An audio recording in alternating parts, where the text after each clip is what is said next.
The Lorraine 40-ton is a Tier 8 French autoloading medium tank, and it's a clipper's wet dream in certain aspects. It carries a 4-shell autoloader, and for a medium, 900 potential clipping damage is absolutely insane.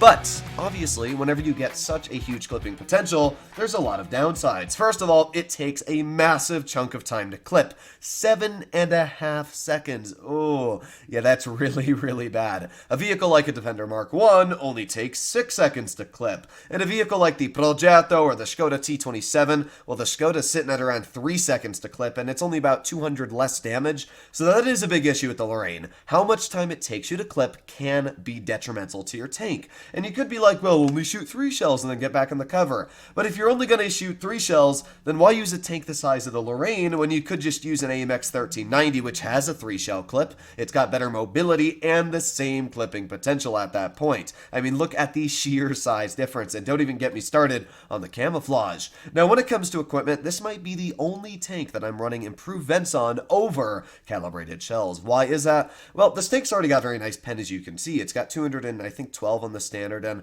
very good premium pen as well. But I really hate the on-movement dispersion of this vehicle, and even though it doesn't make a huge buff on the on-movement dispersion, I feel like I'd rather gain that slight advantage for the Lorraine just because I want to get those shells out as quickly as possible rather than gaining a bit of penetration that this tank in particular really doesn't need. Now, the Lorraine is extremely fast. It has a power-to-weight ratio of 24 and as well a top speed of 60 kilometers per hour. It's one of the fastest mediums in Tier 8, but it's pretty similar for a lot of the French mediums if we take a look at vehicles like as well the AMX CDC. So the Lorraine is very fast, it has 0 armor, and extremely good clipping potential. The real question is, are we going to be able to use that clip? This tank falls apart extremely fast. If you put yourself in a situation where you're trying to get that clip out, any medium usually gets 2 shells back into you because a medium reloads pretty quick, 7.5 seconds is not a very long amount of time for a medium to reload. So what do we have against us? We got an AMX 1390 and a Skoda. Oh wait, that's not a medium, that's a Skoda T56. They got an M4 FL10 and an AMX 1390. Okay, not bad. Hopefully the Peter pushes with me, and we will see. Go! You'll notice the fantastic power-to-weight ratio kicking into high gear right now. Even uphill, we're going over 50 kilometers per hour. That slight little incline there. But here we go, already 55. I mean, this thing will easily keep up with light tanks, which is great, because when you get a clip loaded and a light tries running away, well, good luck. So here we go. We're going to push right up this hill, because you can do that with this tank. So speed, nice. There you go. Just fast enough to make it by a hair on my chinny chin. Somebody's in base A, and judging that they got there so fast, yes, it is an AMX 1390. Now, the bad news is that we also got, like, the M4 FL10 over here, so let's get, a miss. That's kind of lame. Well, let's get a nice pen onto that M4 once, and we might be able to get a second in. There you go. So we got 3 shells in. Not bad. I'll take 600 damage, and all we got to do now is reload that clip. Now, my medium is pushing right over the hill, looks like, so, oh, no, I thought he was going over the other hill. I was like, no! But there you go. Nice shot from the Peter, which is actually making that 1390 a 1 clip. Now, judging that the enemy team has their vehicle spotted off to the other side, I'm just going to push on this guy, and I should be able to clear him. We just need a slight little ram, and there you go. There goes the enemy tank. Alright, now I capture the base and reload again. Our Peter should be able to clear this guy. Yes, come on, I believe in you. And, alright, I don't know if he's going to clear him, but I believe he can do it. Yes, alright. Well, that's good. We've cleared both of their mediums. That 1390 definitely learned his lesson on why you don't want to mess with the Lorraine every single day. Now we got, like, the Tiger 1 off to the side. I'm actually going to flank behind, though. I had a small window there I could have shot the Tiger through, but I feel like the Tiger would have just backed up, which would have taken away a lot of my damage. So instead of having the opportunity to back up, I'm going to make it so that these tanks don't.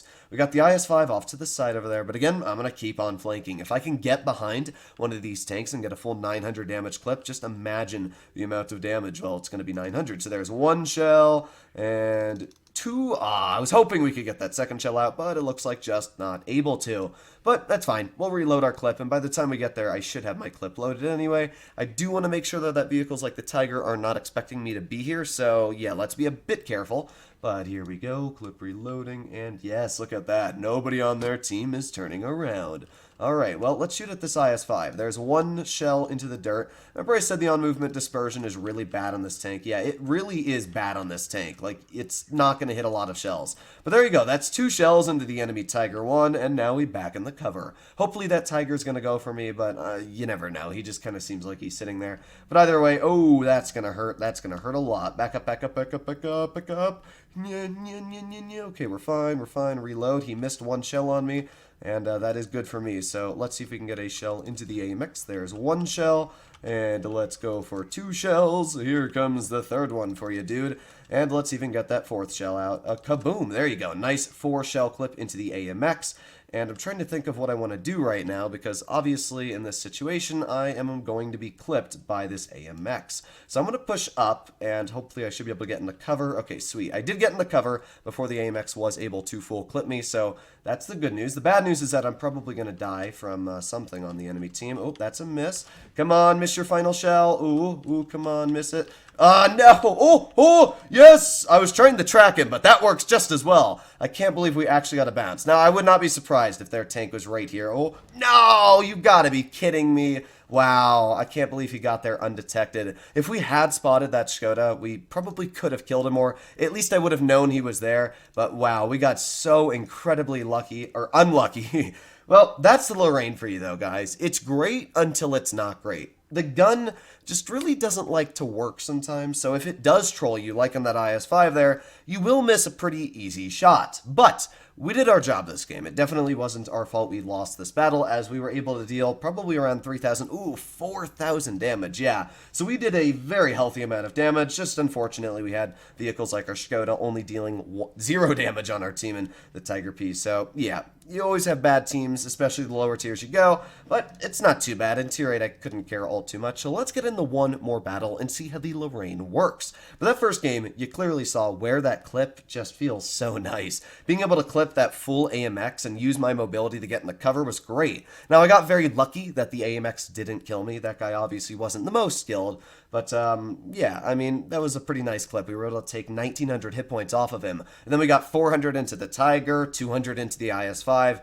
It's just great when you have so many shells that you can use them leisurely on the enemy team. So here we go. Speaking of the CDC earlier, we got one on our team now. So the enemy team is an STG guard, and that's it for mobility. But they have a Waffenträger Panzer IV, a Jagdpanther II, and a TS5.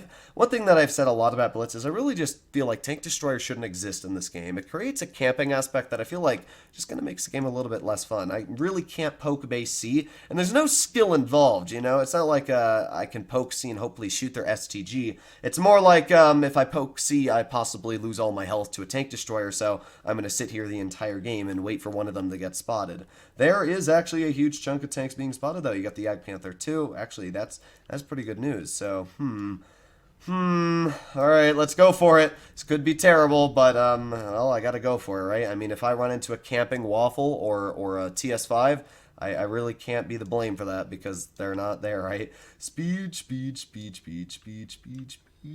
Alright, the STG has not spotted me, and I don't want to be detected. Oh, there you go. There's the Waffenträger. Let's aim at his track wheel. There you go. 1 shell in, and 2 shells, and then we back up, and he's just like every other 2%er that thinks they can get away with snapping a shell, so he missed, and with that, we were able to just take 600 hit points off of the enemy WT. That's pretty good, I gotta be honest, that's pretty nasty. Alright, let's drive this way, and then let's make a sharp turn towards the Waffenträger. Now, one thing I will say about this tank is it has a lot of hit points, which means I can easily tank a shell from the WT, and still, no. That is not what I want to tank a shell from. But you know what? Let's go for a tracking shot into this guy. Let's go for another shell in. And maybe I can get one more out as well. Yes, there you go. Now we back up. Keep backing up. Keep backing up. Keep backing up. Okay, we're fine. We're fine. Keep backing up. This tank is really fast. That's what's really nice about it. Okay, so it looks like I'm going to be able to push onto this Waffle now. Yeah, what are you thinking now, dude, huh?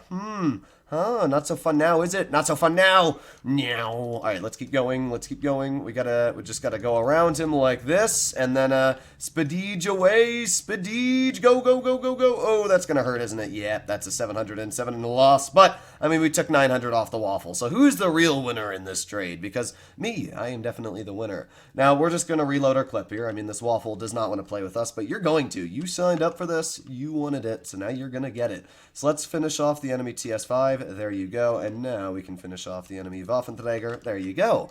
Clipping is great, isn't it? Alright, so we're up to 2,600 damage dealt, and the enemy team only has 3 vehicles left. Now, I find it quite impressive that my team has managed to bleed a lot of their health, judging that I did distract 2 tank destroyers, but oh well. Let's push up. Let's see if we can get any more shells in. Speed.